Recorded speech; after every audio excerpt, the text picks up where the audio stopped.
Bonsoir mes amis et bienvenue dans cette nouvelle vidéo sur notre série consacrée à la littérature russe. Ce soir, on explore Le Joueur de Fiodor Dostoïevski. Cet ouvrage est un roman psychologique qui aborde l'addiction, l'attachement passionnel et destructeur et la désillusion amère. On commencera par présenter brièvement l'auteur et le contexte de l'écriture du roman, puis on introduira l'intrigue, seulement en dévoilant les grandes lignes, sans divulgacher. Enfin, on analysera le roman selon 3 grands thèmes psychologiques: l'addiction et la compulsion, la quête d'intensité et d'évasion, et enfin l'humiliation et l'orgueil blessé.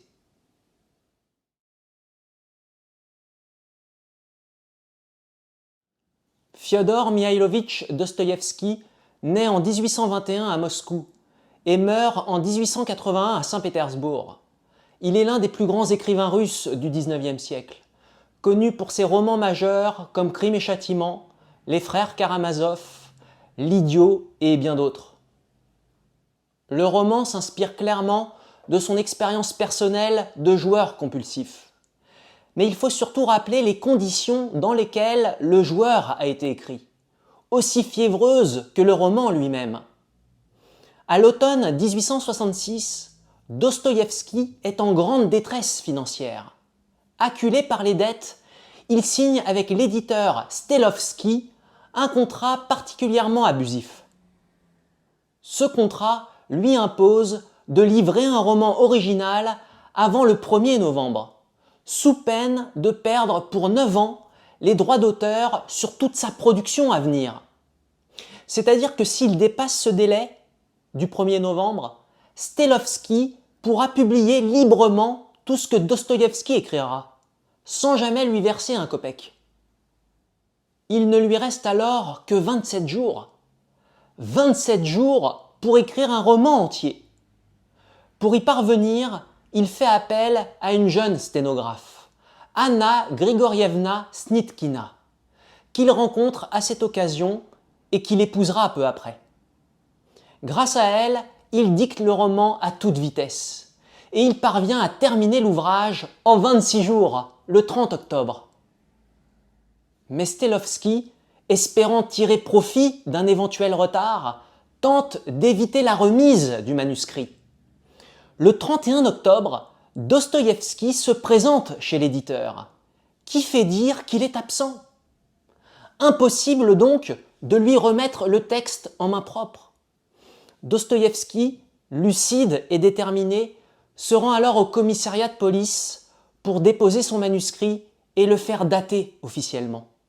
Ce geste sauve ses droits. Le roman, rédigé dans un état d'anxiété extrême, entre 2 parties de Crime et Châtiment, porte en lui cette urgence brûlante.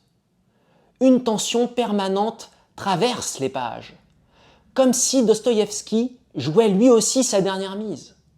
Car à ce moment-là, pour lui, écrire n'était pas seulement un acte littéraire, c'était une question de survie.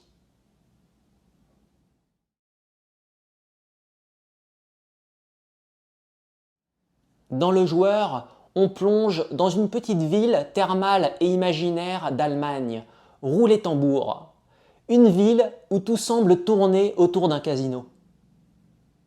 C'est là que débarque le narrateur, Alexeï Ivanovitch, un jeune homme russe, sans le sou, engagé comme précepteur dans une famille noble en vacances. Dès les premières pages, on sent que le calme apparent de cette station mondaine cache en réalité un monde de tension, un monde de dettes et de passions retenues. Autour d'Alexeï, une galerie de personnages oscille entre décadence et désespoir. Un général veuf, autoritaire et vaniteux, prêt à tout pour séduire une Française ambitieuse et intéressée. Une jeune femme insaisissable, Paulina, à la fois fière, blessée et au cœur d'un jeu de pouvoir ambigu. Un créancier manipulateur. Une vieille tante dont toute la famille attend la mort pour toucher l'héritage. Et un Anglais silencieux qui semble tout observer. chacun cherche à tirer profit de la situation, à sauver sa position, ou à se libérer de ses chaînes. Je veux dire de ses contraintes sociales, financières ou affectives. Et au milieu de tout ça, il y a Alexei Ivanovitch, qui est partagé entre son amour impossible pour Paulina et la tentation grandissante du jeu. En lisant ce roman, on découvre ce jeune homme qui s'enfonce peu à peu dans une spirale de dépendance. On assiste à la montée d'une fièvre intérieure. La roulette devient plus qu'un simple jeu d'argent. C'est un lieu où s'expriment des désirs cachés, des humiliations passées, des orgueils blessés. Je veux dire par là que chaque mise trahit une faille intérieure, un manque, un besoin de revanche ou de reconnaissance. On ne mise pas que son argent.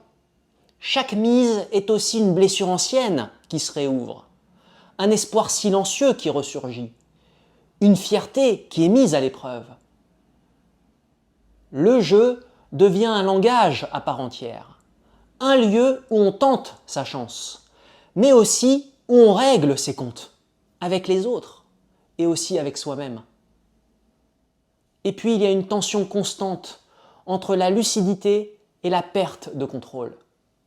Le roman est court, mais il est tendu comme un fil.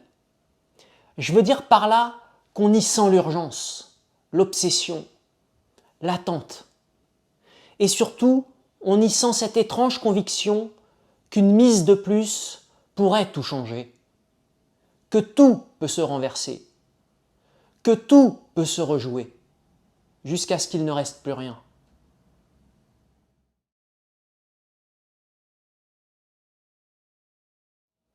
Après vous avoir présenté les grandes lignes de ce récit, je vous propose maintenant une analyse psychologique autour de 3 thèmes. L'addiction et la compulsion, la quête d'intensité et d'évasion, et enfin l'humiliation et l'orgueil blessé.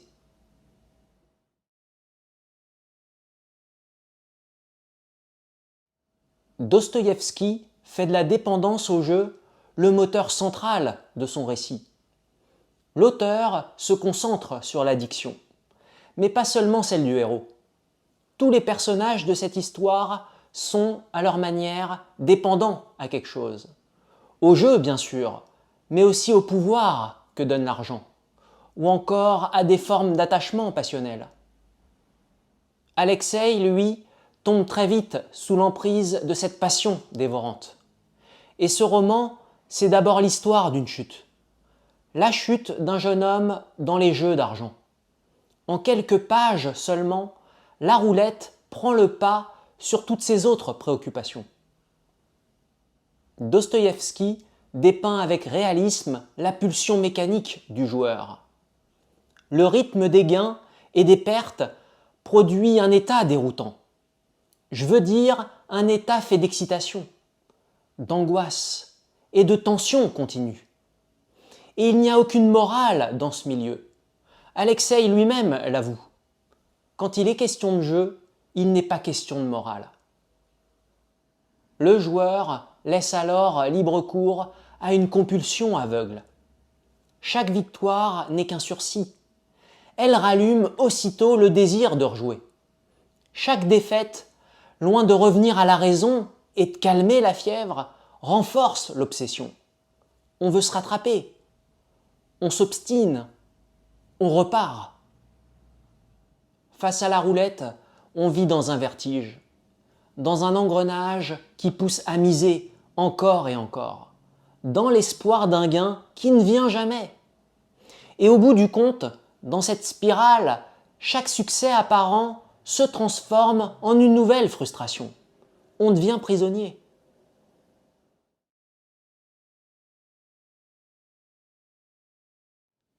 Au-delà de la simple recherche de richesse, le joueur montre que c'est surtout la quête d'une sensation intense de vie qui pousse à jouer et rejouer.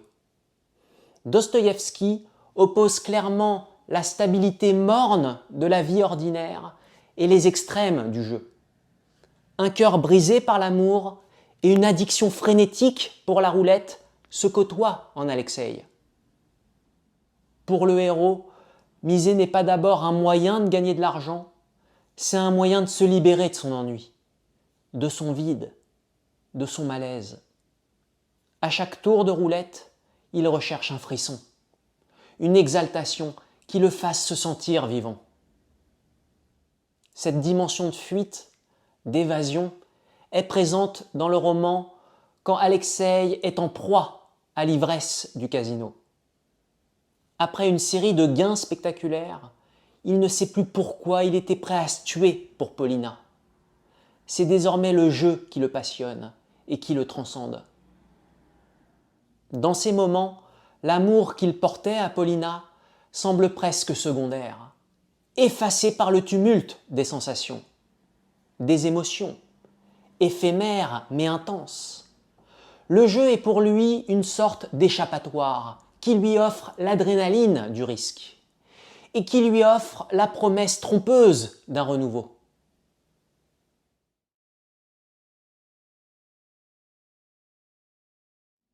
Le jeu est aussi chez Dostoïevski un théâtre de l'orgueil blessé et de l'humiliation. Alexeï est humble en apparence. Il occupe une position inférieure, celle d'un précepteur mal payé, sans statut, et son amour pour Paulina n'est pas réciproque. Il subit les piques de la jeune femme, ses rejets, et aussi l'indifférence blessante des autres. Mais cette soumission n'est qu'en surface. Intérieurement, Alexeï ne l'accepte pas. Il garde en lui une forme de fierté, une colère rentrée, et peut-être même un désir de revanche. Et paradoxalement, c'est au casino qu'Alexeï goûte une forme de revanche inconsciente. Le jeu devient un espace symbolique où il peut défier ceux qui le méprisent. Ces succès temporaires font office de revanche sur le monde qu'il a rabaissé socialement. Dostoïevski décrit finement la tension entre soumission sociale et défi inconscient.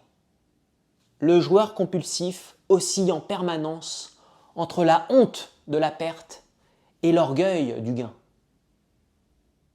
La roulette permet à Alexeï de sortir de sa condition de précepteur pour sentir un instant qu'il a une valeur sociale.